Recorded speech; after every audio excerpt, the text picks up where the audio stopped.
3대 사사가 누굽니까? 이 3장 마지막 절에 나오죠.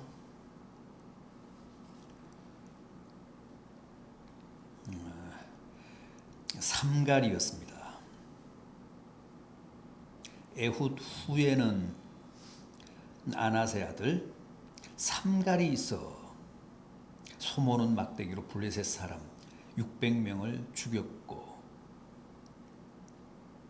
그도 이스라엘을 구원하였더라.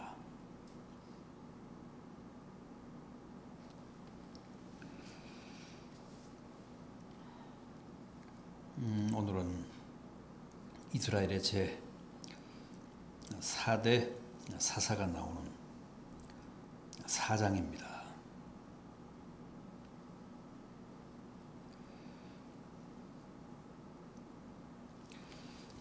이스라엘의 제 4대 사사는 드보라입니다.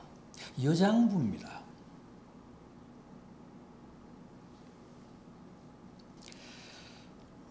이 4장에는 중요한 인물 세 사람이 나오는데 그 첫째가 이스라엘의 제 4대 사사였던 여장부 드보라입니다.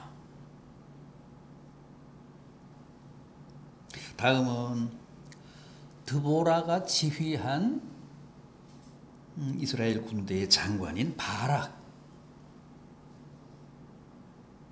그리고 또 한 사람이 나오는데 야엘이라는 여인입니다. 무명의 헌신자입니다. 4장에는 하나님이 택하신 이 세 사람이 등장해서 이스라엘을 구원합니다.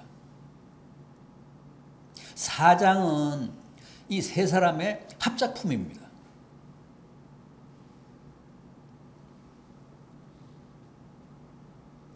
무려 20년 동안이나 이스라엘을 압제한 학대한 가나안 왕 야빈과 그의 군대 장관 시스라를 진멸하고 나라의 주권과 평화를 회복합니다.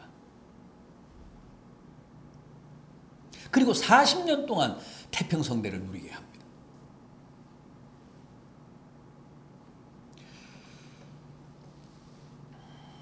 자, 하나님이 이 세 사람을 어떻게 부리고 어떻게 쓰시고 어떻게 이 세 사람이 동역하게 하셔서 가나안 왕 야빈으로부터 박해당하고 압제당하던 이스라엘을 구출하셨는지 구하게 하셨는지 한번 확인해 보겠습니다. 먼저 드보라를 보죠. 사사 가운데 홍일점입니다.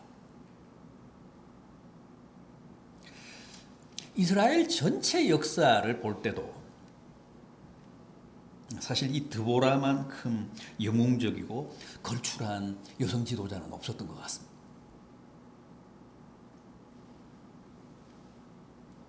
더구나 잘 아시는 대로 이스라엘은 철저한 가부장 사회 아니었습니까? 이스라엘의 전통이나 사회적 관습이나 통념으로 볼 때 여자인 드보라가 이렇게 사사가 됐다는 것 자체도 참 신기합니다. 놀라운 파격입니다. 그런데 사실은 그만큼 당시 이스라엘이 위기에 처해 있었다는 뜻입니다. 이게 여자가 사사가 되어 군대를 지휘하며 전쟁을 해야 할 만큼 당시 이스라엘 사정이 매우 딱했다는 겁니다. 남자들은 의기가 다 땅에 떨어지고 변변히 진두에 나서서 군대를 지휘할 용기를 가진 사람이 없었다는 거죠.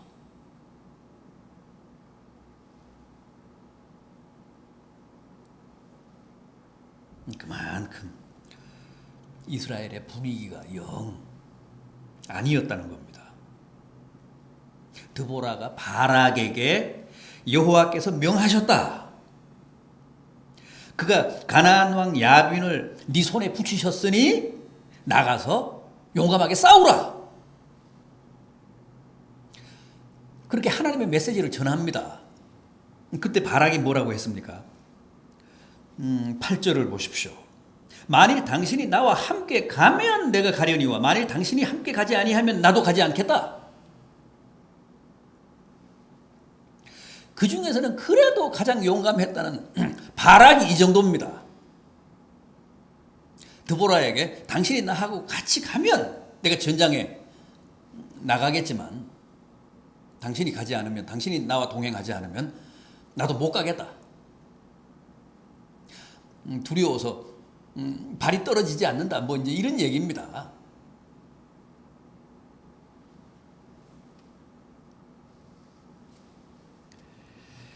이게 당시 이스라엘 그 남자들의 일반적인 정서였습니다. 이렇게 약해 있었고 이렇게 비굴했습니다.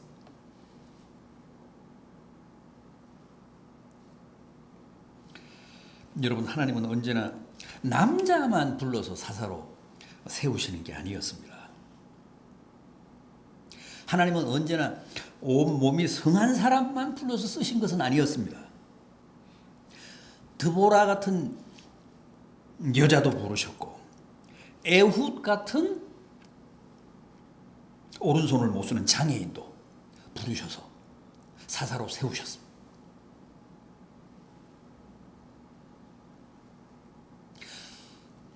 칼이나 창 같은 무기로만 적과 싸우게 하신 것은 아닙니다.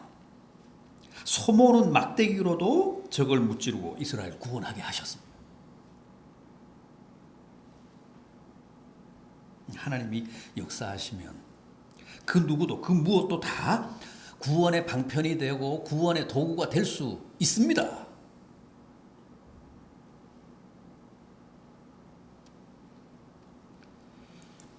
따라서 우리는 헛된 편견이나 고정관념을 버려야 합니다.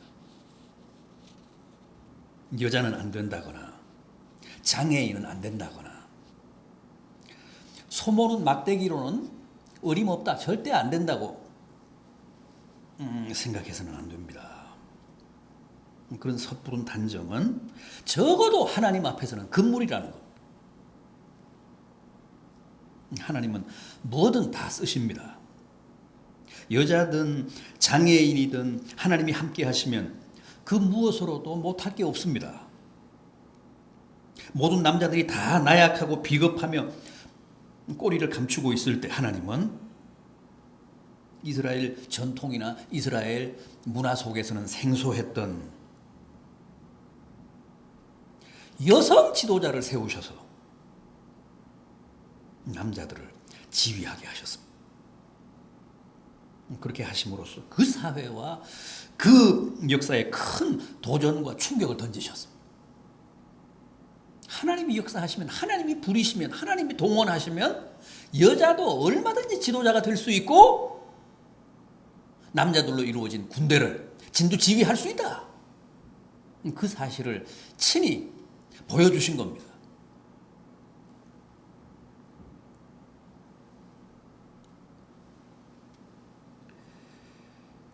여성도 어떤 남성 못지않게 하나님의 뜻을 쫓고 민족을 영도하고 또 하나님의 능력으로 적을 제압하고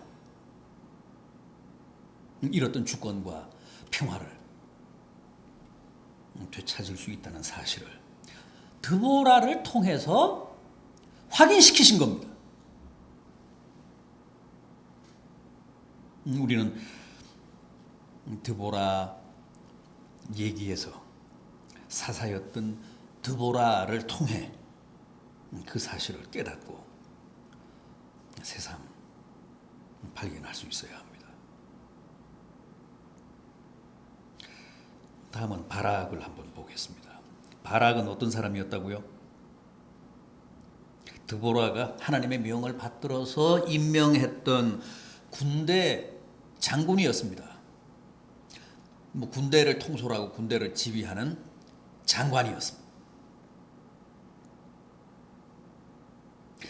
그래도 당시에는 다른 남자보다는 낫다는 사람이었는데도 이 바락 보십시오. 오직 드보라의 치마 폭에서만 놀려고 합니다. 하나님이 너의 손에 적을 붙이셨다 그랬는데도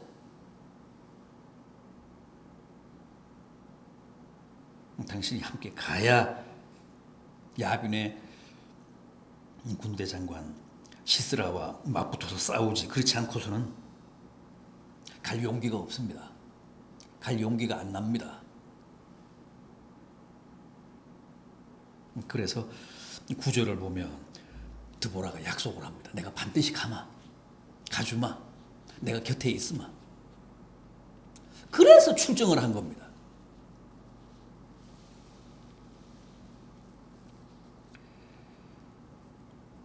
어쨌든 바락과 동역하며 마침내 그 큰 전쟁을 승리로 이끌었습니다. 15절을 보십시오. 여호와께서 바락 앞에서 시스라와 그의 모든 병거와 그의 온 군대를 칼날로 혼란에 빠지게 하시매 시스라가 병거에서 내려 걸어서 도망한지라.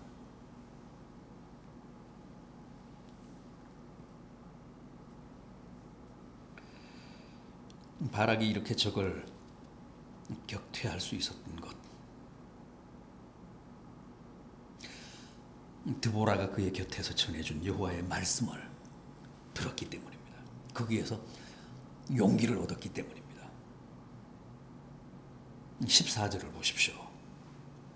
드보라가 바락에게 이르되 일어나라. 이는 여호와께서 시스라를 내 손에 넘겨주신다리라.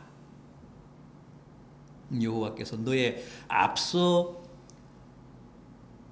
나가지 아니하시느냐 하는지라. 이에 바락이 10,000명을 거느리고 다볼산에서 내려가니 드보라가 바락 곁에서 계속 여호와의 말씀을, 여호와의 계시를 전달하면서 격려하고 용기를 불어넣으니까 이제 그제서야 군대를 지휘해서 적과 마주섰다는 겁니다. 드보라와 바락은 이렇게 서로 동역을 했습니다. 드보라는 하나님의 계시를 전하고 하나님의 메시지를 전달하고, 바락은 그 말씀에 순종하며 그 말씀에서 용기를 얻어 전쟁을 했습니다. 여러분, 하나님은 필요하시면 이렇게도 하십니다. 이렇게도 인도하십니다. 남자가 안 되면 여자를 동원하시고, 또 남자를 머리로 여자를 동역하게도 하십니다. 또 여자를 머리로 남자를 동역하게도 하십니다.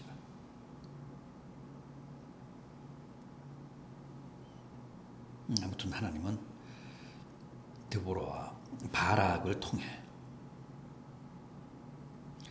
남녀 두 사람이 서로 동역하며 민족을 지키고 적을 물리치고 하나님의 뜻을 이루게 하셨습니다. 그때 하나님은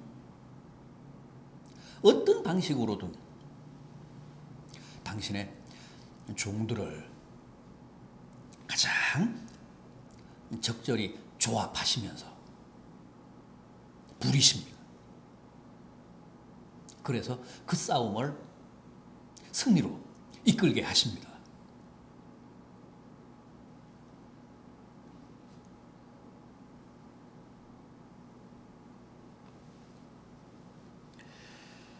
그 다음 세 번째 인물이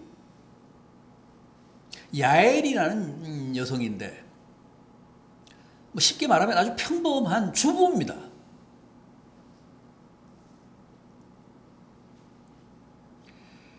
음, 15절 말씀을 보면 가나안 왕 야빈의 군대 장관 시스라가 드보라와 바락에게 대패를 하고 혼자 도망을 쳤습니다.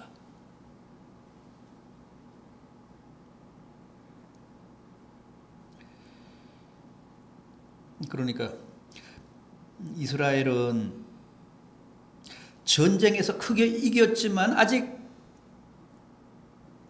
그 적장을 없애지 않았기 때문에 전쟁이 종료된 게 아닙니다. 시스라를 처단해야 그 전쟁이 끝나는 겁니다. 이제 전쟁 끝났다라고 선언을 할 수 있는 겁니다. 그런데 시스라가 전쟁에서 패하자 모든 걸 버려두고 홀몸으로 달아나 버렸기 때문에 그 적장을 아직 처단하지 못했습니다.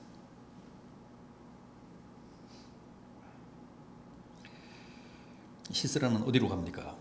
도망을 가다가 겐 사람 헤벨의 아내 야엘의 장막에 당도합니다.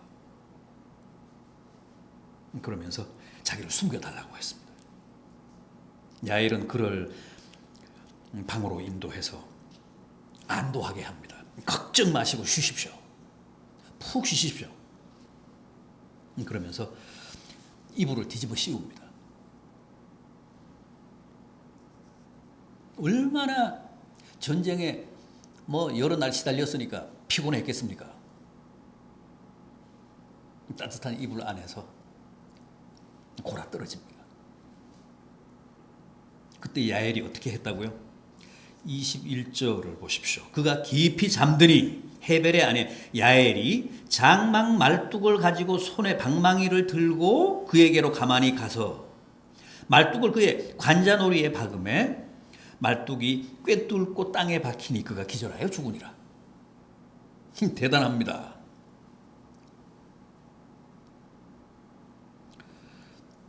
끔찍한 얘기인데 아무튼 이렇게 해서 야엘이 그 시스라를 응징합니다. 이스라엘의 남자들이 잔뜩 주눅이 들고 위축되어 비겁하게 굴욕적으로 살아가고 있을 때 하나님은 드보라라는 여성을 사사로 세우시고 바락이라는 남성을 그의 부관으로 붙여주셨습니다. 그래서 이스라엘을 구원하는 일에 헌신하게 하셨습니다. 그리고 마무리는 다시 이름 없는 한 여인을 통해 수행하게 하셨습니다. 야일이라는 여성은 평범한 주부였음에도 불구하고 감히 남자들도 하기 어려운 적장을 응징했습니다. 장막 말뚝과 방망이로 그를 응징했습니다. 그런데 이것은 우연이 아니고 다 하나님의 계획이고 하나님의 뜻이었다는 겁니다. 9절을 보십시오. 이미 드보라가 그렇게 예언을 합니다. 뭐라고 합니까? 내가 반드시 너와 함께 가리라. 그러나 내가 이번에 가는 길에서는 영광을 얻지 못하리니 너는 그렇게 비겁해가지고는 이번에 영광을 얻지 못한다. 이는 여호와께서 시스라를 여인의 손에 파실 것임이니라. 이미 드보라는 알고 있었습니다.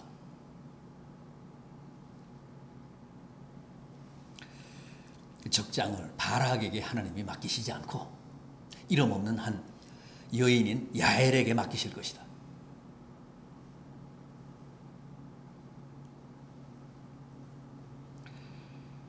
여인의 손에 파실 것이라 그랬는데 그 여인이 바로 이 야엘이었습니다.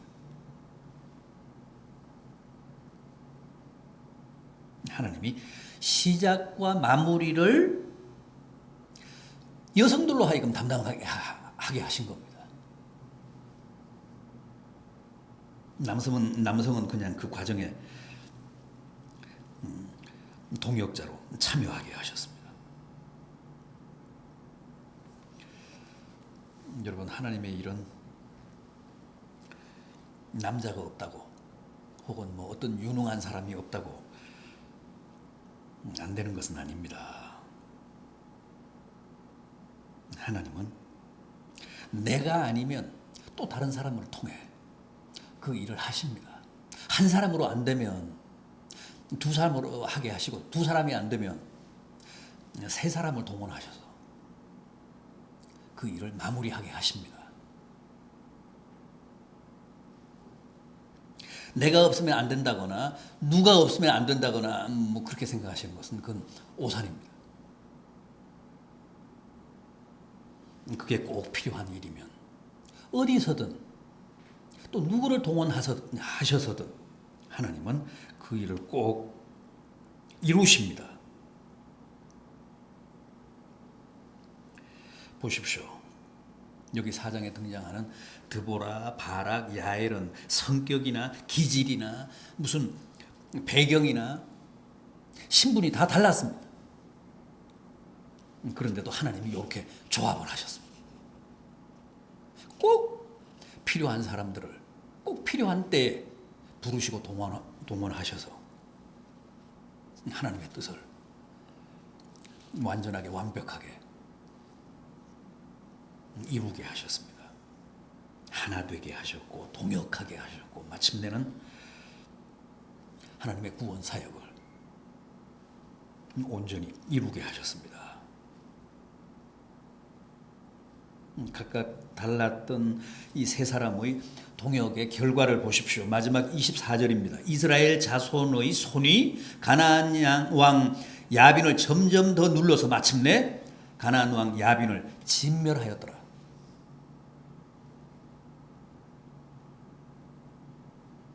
가나안 왕 야빈을 완전히 진멸했다고 합니다.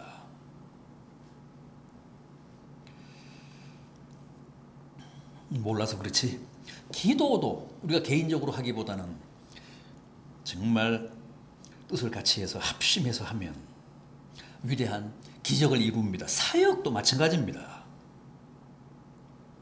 여러 사람이 연합해서 동역하면 더 큰 역사를 이룹니다. 우리는 아직도 이런 부분이 참 많이 약합니다. 독불장군은 많아요. 혼자 잘난 사람들은 너무 많은데 조화롭게 동역하면서 주님의 뜻을 이루는 그런 경우는 흔치가 않습니다. 편견과 선입견과 고정관념을 버리고 연합하고 타협하고 서로 양보하고 수용하고 동역함으로 오늘 이 본문의 세 사람처럼 함께 주의 뜻을 이루고 이스라엘을 구원하는 역사가 우리 안에도 우리 교회에도 또 우리 사회에도 꼭 이루어지기를 진심으로 기원합니다.